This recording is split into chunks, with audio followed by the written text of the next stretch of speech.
Когато се свързваш с рода си, намираш вътрешна опора. Появява се усещане за устойчивост, цялост и покой. Усещаш подкрепата му. Енергията на рода ни изпълва с сила, любов и мъдрост. Казвам се Лилия Видинска и произлизам от два рода. Родът на баща ми Петър Видински, Ламбовци, и родът на майка ми Любка Видинска, Свинарете. Благодарна съм на моите родители, че с брат ми Бойко Видински ни възпитаха в духа на християнските добродетели и моралните ценности. За рода на баща ми Ламбовци мога да кажа, че те бяха обикновени, но честни и достойни хора. Искам да разкажа малко повече за рода на майка ми Свинарете и по-конкретно за дядо ми Архангел. Живял беден и измъчен живот, оженил се за баба Гана Лекова, която му родила 6 деца. Отгледали само 3, другите починали много малки. Дядо ми Архангел бил участник в Първата световна война. Той бил изключително изпълнителен човек. На фронта му героизма граничил почти с безразсъдство. Любимата история на фамилията ни е следната. Частта, която служил, бил нужен пленник. Вражески войник, който да разкаже за числеността на врага, за намеренията, какви атаки се готвят, как и с какво са въоръжени. Задачата била твърде сложна и никой не искал да отиде. Тогава тя била възложена на прадядо ни Архангел. Не знаем много подробности. Къде, кога, как и при какви обстоятелства. Знаехме само, че трябвало да премине някаква река, а той дори нямало къде да се научи да плува. Какво е правил, как е успял под дъжда от вражески куршуми да се справи с задачата, знае само Господ, но е успял. За тази си заслуга получава специален възпоменателен медал на Царство България. Медалът е бил учреден с височайши указ номер 9 от 1933 година за участие в Първата световна война, присъждан за дела и заслуги на лица, които имат конкретни заслуги във връзка с воденето на съответната война. Бил изработен в Германия и Швейцария и изпращан на няколко партиди в България. С него са наградени около 50 000 българи, един от които е нашият прадядо Архангел. Другият медал, който му е даден за храброст, не е у нас, със съжаление. Прадядо ми Архангел взел активно участие в строителството и благоустройството на селището.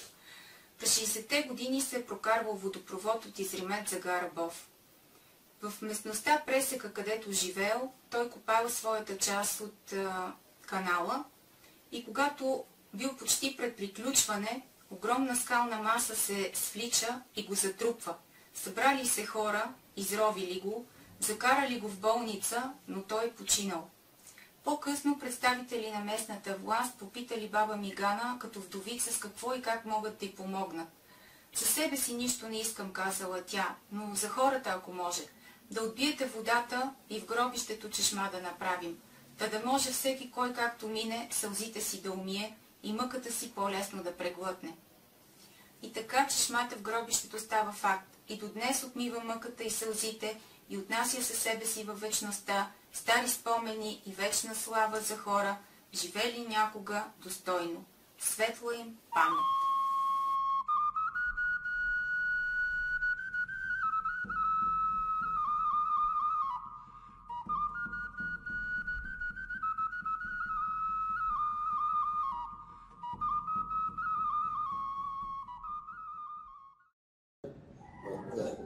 Снимката е от 1941 година. Аз съм раждан след това, пето дете, на 1947 година. Има ги сестра ми Гена, тя е като момиче, сестра ми Гина, тя е 33-ти набор, значи тогава е била на 8 години, а сестра ми Ивана, тя е пеленаче. Брат ми Ангел, той е 29-ти набор. Снимката е правена тук на гара Бов, тук в центъра, където беше стария дом, и се вижда нагоре дерето на река Трескавец и част от бъдещите карели. Може би и тогава са работили. Карелите са работили тогава, но не е захванато така да се виждат много. Но отсреща сега има къщи, вече ново строителство. Това е реката, нагоре няма ги бентовете. Нали? Реката беше пълна с много риба. И аз вече като момченце такова, толкова риба имаше, че беше ми омръзнало, че в седмицата поне 2-3 дена ядехме риба.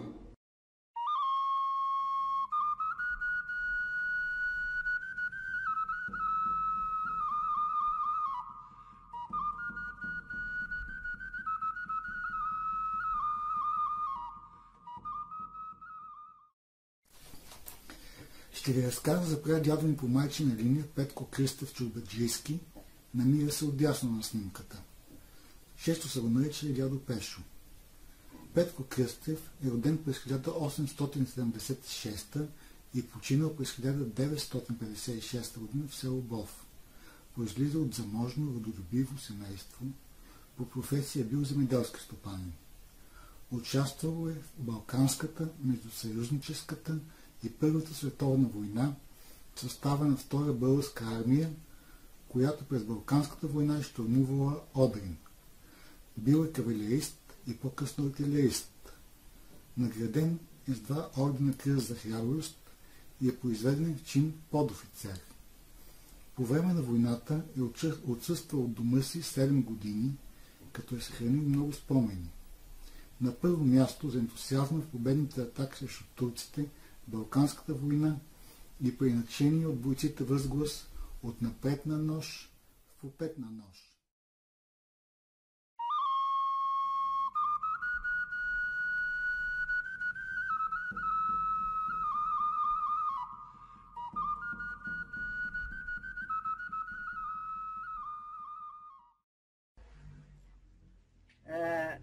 Аз съм Гена Виденова Колева по мъж и навършвам 96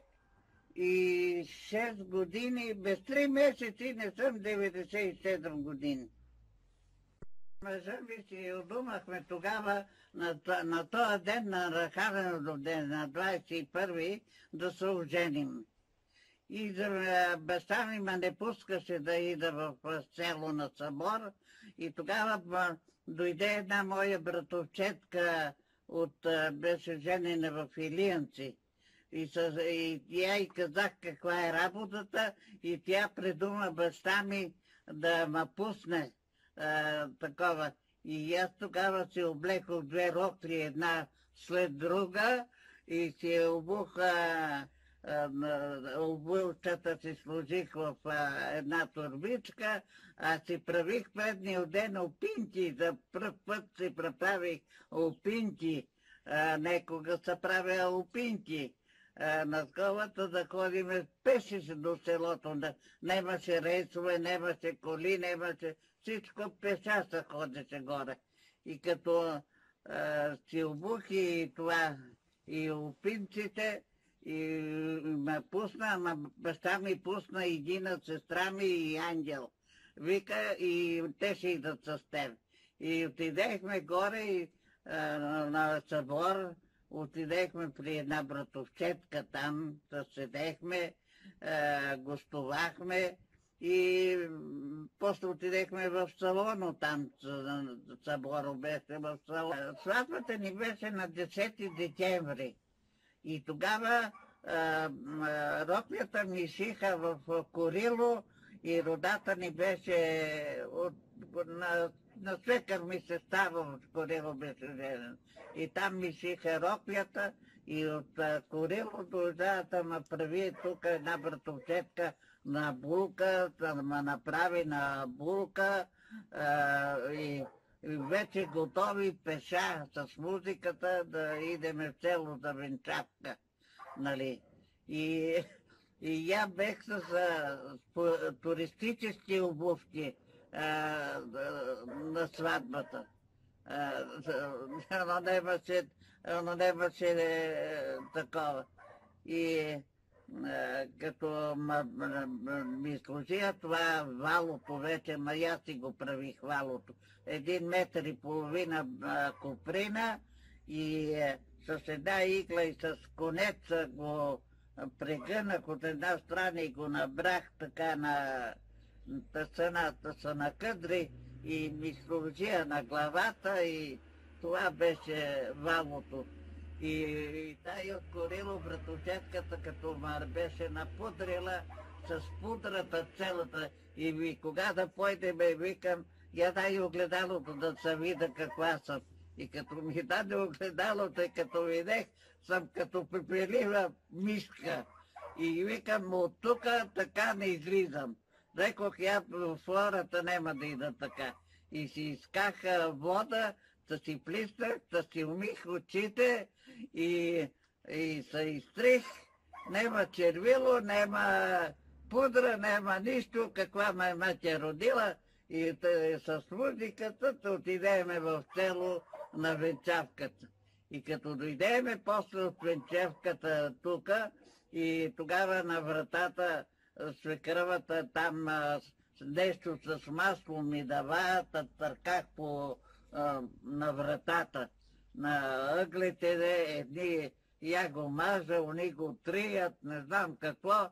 Дадо ми после една погача там, я държа и малко вода, едно канче, вкара вътре, влезнах и после вече водихме, нали, пък на поврат, на сватбата дойде нашите тук, тъй като ги посрещнахме горе на Туко, къде беше трапезата на Тура Греди. И от тук и на средата месалки и панички, тук паничка, дървени лъжици на Тура и всеки куса в паницата, а и никой не одеше без нещо да си носи или погача, тутманик или кой какво има от къщи да седне кой не носи на трапезата, не седа. А кой си отнел на нещо за ядене, нали, си седа на трапеза. Сватбата, като дойдат тия наши род, ладярски, нали, на баща ми, на майка ми, родата, тогава ги срещат с един котел с вода и всеки бърка в котелото се мие и в кошница имаше кити. Некога с кити се канеше и на сватбата и такова немаше покани. Дядо ми Бута се отдава на бурен селски кръчмарски живот, който идвайки от чужбина, от война, той е имал войната на времето, е била даже събирателство на вещи, нали, за съжаление грозна работа. Предполагам, че той като се върнал има някаква сума пари и е започнал да пие по селските кръчми и като се напие, да дава по някоя пара да го пренесат през дула, да не си цапа белите беневреци. Едва ли се различава много от другите хора на село, сигурно не е ходил с костюм, но белите беневреци ги е пазил много добре. Даже години след това баба ми е разказвала как са търсили в двора гърне жълтици, защото легендата е, че не е давал пара, а е давал по една малка турска жълтица, за да го пренесат, като се напие, нали, и се очаквало, че има още някъде скрити, въпреки че, честно да ви кажа, не сме намерили нищо още. И така, за прадядо ми Бута, това, което е като легенда, голяма част си е самата действителност.